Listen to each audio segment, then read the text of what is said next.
Hello there. How are you guys all doing? Thanks so much for stopping by the channel. Today we're going to be going through these two New Living Translation Bibles. They are both one-year Bibles, and I'm going to call them the Pray For Bibles because one of them's Pray for Life, and this one is Pray for America. And we're going to talk about what that means here in just a minute. If you're new here, welcome. I'm Steve. Thanks so much for stopping by the channel. While you're here, you're going to get challenged and encouraged to be the Christian you claim to be. I'm going to do that by going through scripture and reviewing solid resources and tools to make your day-to-day better and more Christ-focused. And this is one of those resources that can help you keep your days more Christ-focused. Prayer is difficult. It can be hard to learn. Some people are just really naturally good at it, right? But it can be hard to learn. And these Bibles are going to help you with that. They're designed to be read through in a year.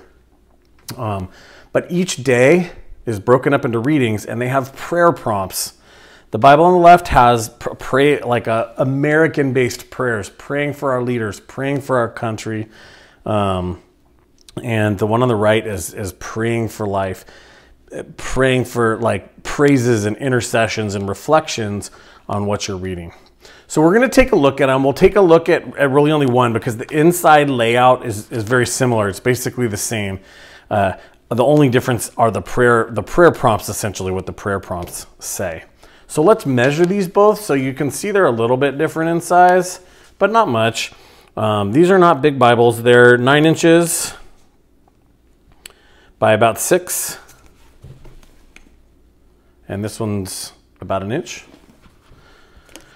This one's a little smaller and a little thicker, so 8.5 inches by 5.25 inches by just a little bit bigger than an inch and a quarter, let's say.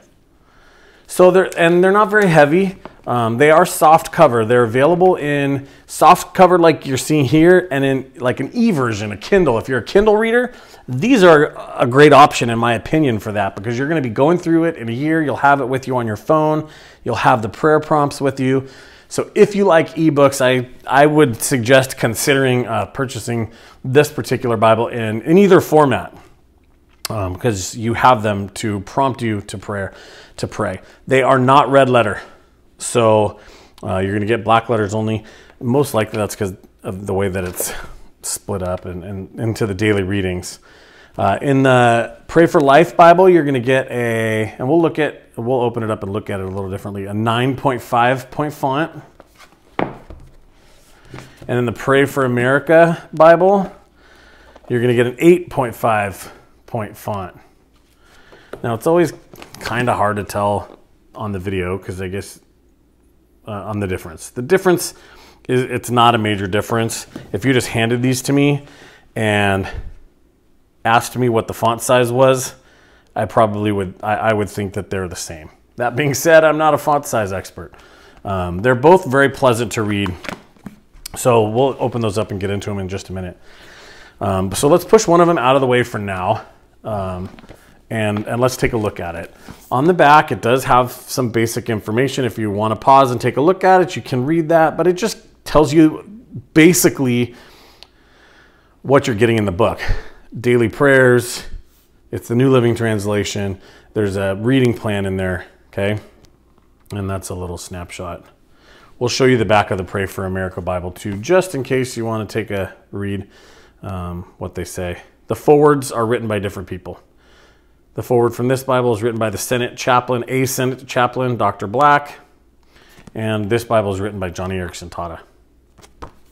And the forward tells you a little bit more about the Bible. So in Bibles like this that are study Bibles or unique one-year Bibles, it definitely behooves you to read the forward because it's going to give you information that you might want. Okay, these one-year Bibles contain the entire text of the New Living Translation. It's not laid out Genesis to Revelation like a typical Bible. And I'm going to show you that in a little bit more depth in a minute. But as you can see, obviously Psalms does not come in the beginning of the Bible. That's because these Bibles are broken up into daily readings. So let's take a look at the first couple of pages. And again, these Bibles are both very, very similar with the exception of the prayer prompts that you're getting. Because they're soft cover, they're slightly hard to to focus and hold at the same time. But we can take a look at all the publishing information. They were both printed right here in the United States of America. And you're going to get a real basic table of contents. The table of contents on a Bible like this will help you negotiate. If, let's say, you want to start in Ruth, for example, it'll tell you where that starts and on which day, May 5th. These Bibles are dated, so even though you don't have to start on January 1st, that's how it's laid out. If you want to use the actual dates, you can start on April 9th and read all the way to the end and then go back and start at the beginning again.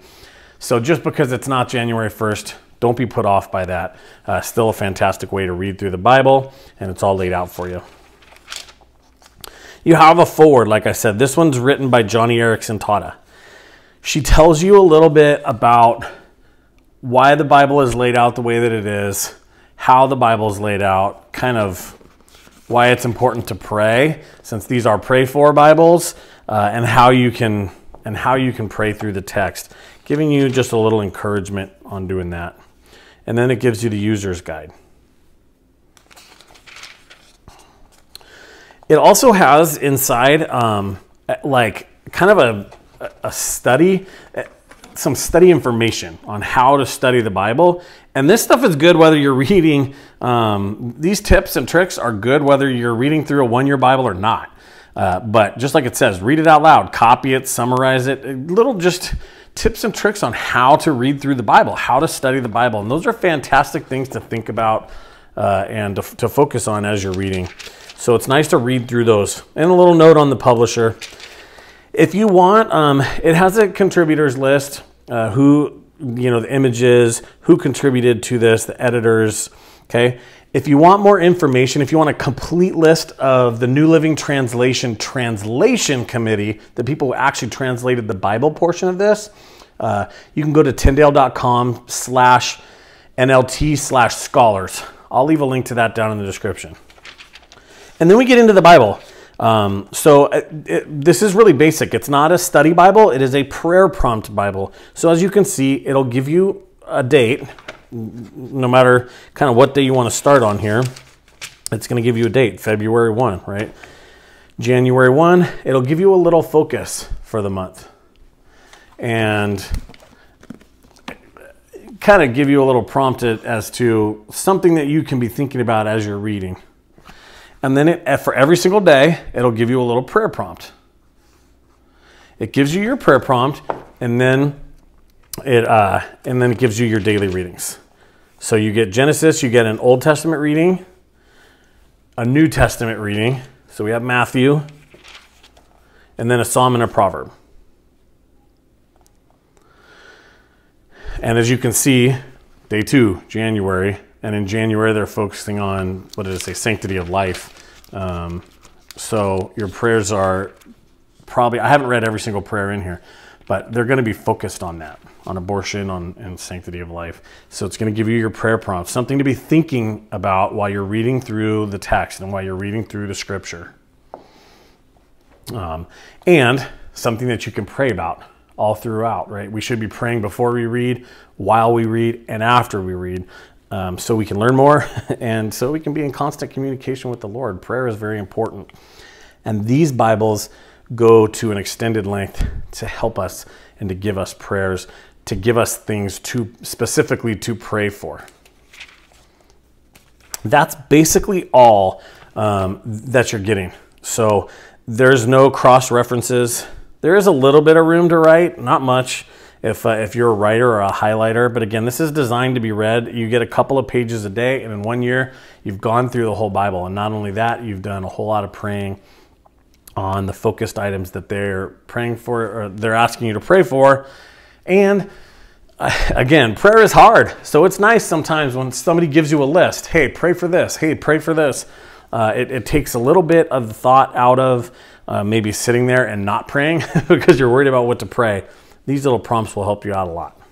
You can even write them down. Maybe you come across a prompt as you're reading that you really like and you want to pray for all the time, such as, the sanctity of life stuff. So this is double column, paragraph format. you can see. Most of the time, once you get into poetry is always verse by verse. But everything else is double column paragraph format, and it's very easy to read. Not too many lines squished in. There's plenty of space between the lines, which I appreciate. Sometimes they don't put enough space here, and it just makes it that much harder to read. The ghosting really isn't bad. This paper is pretty thin. It's a soft cover Bible that's designed for its purpose, which is to be a daily reader Bible. You can always see in the spaces a little bit of ghosting. It's not line matched. You also get, the last thing I'll mention are prayers. Both of these Bibles have them.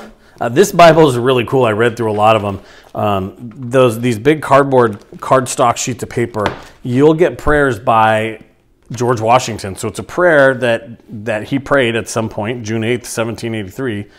And they wrote it down for you. So you can read what some of our founding fathers are praying. In the Prayer for Life Bible, you're also going to get these, it's cardstock. You can kind of see them. Let me see if I can twist it. See all these little dark lines right here? That's the cardstock, and those are the prayers. So you can flip open to them pretty easily. And in this Bible, they are leaders of the faith and prayers. Sometimes they include a little Bible verse. But just a little prayer that they've prayed. Praying through what I have found in my life, praying through what other people's prayers, or going through other people's prayers, especially leaders of the faith, people in the past that have written their prayers down. Those can help us learn how to pray, and those can help us prompt us with what to pray and how to pray. So that's it. Not too much to this other than what it's intended for, which is why it's great. Sometimes all that extra stuff can just get distracting. And in this Bible, that's not a problem. You can leave this on a nightstand and read through your 2 or 3 pages a day, and you've gone through the whole Bible in a year. You get a little bit of writing space like this sometimes, but not ton. If you're looking for blank pages, there's not a whole lot of them. So there we have it, the Pray for Life Bible and the Pray for America Bible, both New Living Translation, and these are 1-year Bibles. If you have any questions, again, please leave them down in the comments and I'll do my best. These are great Bibles for their purpose, which is to make it through the Bible in a year. You don't have to think about a reading plan. You just open up to the day that you're on and read. And not only that, but it'll give you a prayer prompt while you're doing that. Thank you so much, Tyndale, for sending these to me so we can get them out there and we can show people what's available. Thanks again for watching, and don't forget, be who you claim to be. Hey, if you like this video and feel that it may help others, make sure you hit that thumbs up and subscribe. And if you've enjoyed the content and feel led to contribute to help this ministry continue, I've put a link to my PayPal account in the description. Thank you so much, and may the road rise to meet you.